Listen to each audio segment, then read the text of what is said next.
Tanggalin na naman natin to mga busing. Parang sira naman yata yung starter gear nito.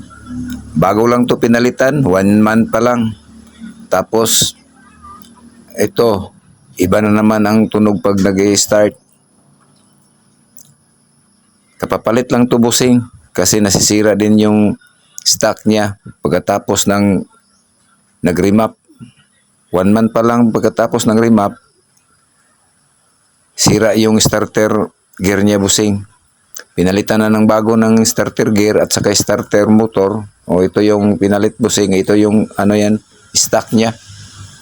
Kasi yung spline niya nasisira pagkatapos ng remap.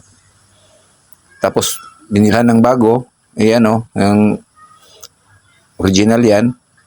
Pati yung counter gear niya, bago na rin, nasisira na din. Tingnan natin to kung tama ba yung sinasabi ko. Parang doon kasi talaga ang sira, nasisira ulit eh. Nag-iiba yung starter niya, ayaw na kumagat. Parang nauubos na naman ang ngipin nito. Ano ba yan busing yung remap na yan, backfire yan mga busing? Nakakatulong ba yan o nakakasira lang ng motor? O ayan busing basag na naman yung ngipin busing. Kaya busing, mas mabuti pa yung stock na motor kasi yun ang standard niya.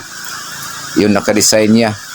Kung gusto nyong tumba na yung motor nyo, huwag nyong ipagalaw. Mas mabuti pa yung stock. Mas maganda talaga yung stock busing para sa akin. Tingnan nyo, yung ngipin niya bago pa lang yan pinalitan 1 month pa lang. Tapos yan na naman ang nangyari. Nagsimula lang to sa remap sa backfire. Kaya laging sirain na ang kanyang starter gear. Ano yan busing? Sniper yan, Sniper 150. Comment naman busing kung nakakatulong ba yung remap na yan, yung upgrade na yan.